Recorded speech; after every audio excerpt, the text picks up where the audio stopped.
Hello, everyone. This is Ben Dunn, founder of Antarctic Press, a comic book publishing company founded in 1985. Also, the creator of such comics as Ninja High School, Warrior Nun, Marvel Mangaverse, and Tomorrow Girl, among a host of others. There's an old saying that I think Walt Kelly coined. For those of you who don't know who Walt Kelly is, he was the creator of Pogo, one of my inspirations of comic book creators. He's pretty much forgotten in the comic industry, but I really admire his work. Now, he said in one of his comics, a his version of a quote from a famous admiral. I think during the Battle War of 1812, there was a admiral who coined the phrase, "We have met the enemy and he is ours." But Walt Kelly did a different take on it. He said, "We have met the enemy and he is us." Now, what does he mean by that? Well, I think the common interpretation is that sometimes we are our own worst enemy. I've been, listening. I listen to, several podcasts, YouTube channels about the entertainment industry, and I'm frankly getting kind of a little sick of it.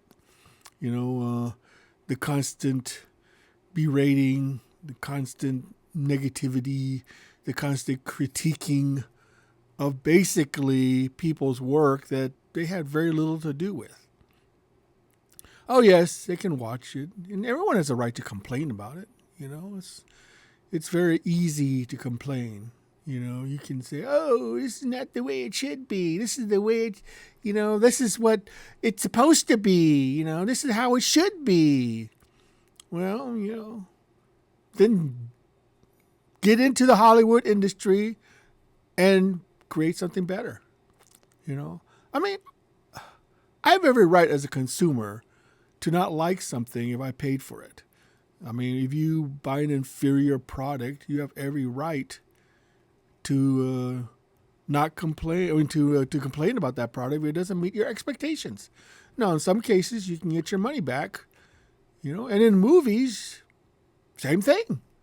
If you don't like the movie you saw, you can get your money back, at least for most cases. I mean, if you feel like the movie you're watching is awful, get your money back. Stop complaining. I mean, it's really interesting to me to see a lot of these channels, and a lot of people have made quite a living berating what people produce. I don't want to go down that path. I mean, I thought it might be an easy path to take. Honestly, I thought, hey, if I just complain about something, I mean, I'll be honest with you. It does get clicks. People figure, check it out. And they say, well, what is this guy's take on the latest outrage? I want to hear what he has to say. Will it reinforce my latest, my outrage for it, or will I agree with him, or will I disagree with him? I don't know. What does my opinion really matter, to be honest? What does anybody's opinion really matter? You know what they say about opinions? They're like buttholes. Everyone's got one, And I honestly, think that you should let them sink. If you really feel like what they're producing is awful, the market will decide. Let them sink on their own. Why are you helping them, by telling them what they're doing wrong? I mean, you could say, "Oh, I'm trying to save the IP." Well, it's not your IP to save. I mean, the reality is that it's not. It's not your IP to save. I mean, you may think that you may have influence, that you may change people's minds. I mean, sure, people want to read what people are talking about. Of course, that's their business. They want to see what is popular. They want to see what they're doing is resonating with people, because it translates into money. That's really what it comes down to. And if they're losing money, then it's up to them to decide how to fix that, if that is your prerogative. The idea that you think that outside of the industry you can make changes, meaningful changes that will cause them to say, hey, that guy's right. We need to change our, we need to change what we're doing. They're not listening to you. They listen to these focus groups, these people who do, who do the marketing and things like that. That's what they listen to. And they have their own ideas of how to do things. It always seems odd to me that these productions get made and it turns out to be a total failure for them. Nowhere did in their minds that they think that, maybe we should just stop what we're doing, and just write it off, and say, this is a big mistake we're making, But, people do not want to admit when they've made a mistake. Sometimes if they greenlight something and it turns out to be total garbage, then they'll still continue to do it because they're too far along. They don't want to. No one wants to admit that they've made a huge mistake until it finally comes out, and then they realize too late that what they've done was an utter failure. I think that if you really want to see change, people have to learn, for themselves what they're doing is wrong. If they don't learn, what do they say? There's an old saying said, those who do not learn from the past are doomed to repeat it. And another thing is the definition of insanity is doing the same thing over and over and over again, expecting a different result. Right now I think Hollywood's insane. They're doing the same thing over and over and over again, thinking that they're going to get a different result. I think they're finally starting to realize that this cannot be sustained. It could be an insidious plot by them. Who knows? Maybe this is a way for them to finally get rid of, those creatives, those people who feel like it's a drag on their, on their bottom line, at the company. They say, oh, hey, things are going pretty bad. You had your chance. Things haven't worked out. I think we'll go a different direction. Yeah, I think we'll go a different direction. We'll see. We'll see, because eventually they have to make money. That's just really what it comes down to. Eventually they have to make money. So I say to all you critics out there who feel the need to berate, to insult, to bring down somebody's creation or production, let them destroy themselves. Because a good IP never dies. All it takes is someone to come up and say, you know what, this is an IP worth saving. And all it takes is one person, one creative person to bring back an IP. A good example is Tim Burton's Batman. I remember, old enough to remember when the only Batman movie that was out there was the 1966 Adam West version, which I think a lot of people don't understand, that when that was made, it was actually a more comic accurate version of Batman than most people realize. You have to understand that they were basing that TV series on the Batman comics that were coming out in the late 50s, early 60s, and they were extremely silly and campy. That's what they were doing. And then, when people say, "Oh, they made Batman campy," well, that was what the comics were like. I think a lot of people don't realize that. I would contend to say that the Batman 1966 version is a more accurate version of Batman than most of the ones that have come out recently. I mean, it's just people just don't understand. You have to take things in context.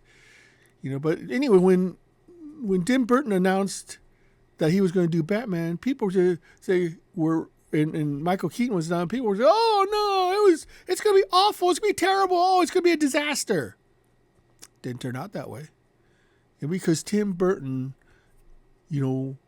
made an entertaining film.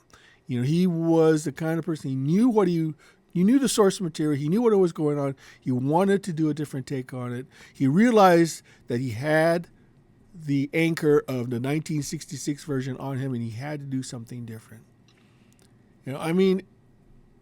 Just let people do what they're going to do. Unless you can affect the change, let people let the project destroy itself. Why? What benefit do you get out of than just complaining about it? By simply letting it burn to the ground. What, like the Joker does. Just let it burn. Let it burn. And sooner or later, like a phoenix from the ashes, if it's a good IP, somebody's going to come along and says, "You know what? Let's revive this and see if we can't do a better job." But my contention says, create new IPs. Like I said, people are creating new IPs all the time. George Lucas did with Star Wars. It's just, where is the new IPs that people are going to remember 10, 15, 20 years down the line? This needs to be the challenge for Hollywood, is to, stop thinking along the lines of being, political, or have an agenda, or being lectury. I'll tell you what, Hollywood's always been that way, but they were very subtle about it. They knew that first and foremost, entertainment had to come first. That was the number one rule, because you are in the entertainment industry. Okay, that you're not you're not politicians. You're not politicians. Okay, you're not social workers. Okay, you're entertainers. Your job is to entertain. I mean, can you imagine going to the grocery store and the checkout lady says, "Oh, you're buying that? That's not sourced organically, or that wasn't free range, or blah blah blah." Can you imagine that? He says, "Let's just sell me the eggs, lady." It's just, sometimes you just need to do your freaking job. And your freaking job is to entertain. Okay, so I've experienced Hollywood firsthand. Believe me, I know what the kind of people that permeate. There's a lot of good people out there. Sure, people who want to really create something, who want to entertain, but they just don't have the power or the money to affect that change. And even the most powerful people in Hollywood still have to answer to the shareholders, or to, the CEO, and to the investors. I mean, the people who hold the power are the people who hold the money. Sooner or later, the people who are going to hold the money are going to realize, I'm tired of losing money. I don't want to invest anymore, into this. Now, there are some people who just don't care. This is like, I'll give you all the money you want, but this is the agenda you have to push. In which case, fine, let them. It's their money. They can do whatever they want with it. They want to burn it, let them. Just let them. So anyway, just my Tuesday rant. So just sometimes just let things go. Do your own thing. Do something better. You people, I've noticed, are very creative. They can be very creative. We have a lot of talent out there just waiting to be discovered, and they're only lacking either in motivation or in money. And, that's really what it comes down to. So that's really all I have to say. I don't want to get too long, and I do want to ask if you do, if I entertain you, please like and subscribe. I do have 2 campaigns running, one on Indiegogo, Tomorrow Girl, Volume 3, and on Kickstarter, Mighty Tiny. Links will be below. Check it out. I hope you'll be a backer. Until next time, this has been Dunn signing off. She's got long hair and a hero cape on. She's the kind of girl who fights till dawn. She's a superhero, she'll save the day. One can mess with her, no one can sway. In the city of Quagmire, she's the talk of the town. Whenever there's trouble, she's always around. With her super strength and lightning speed, she fights for justice, fulfilling the need.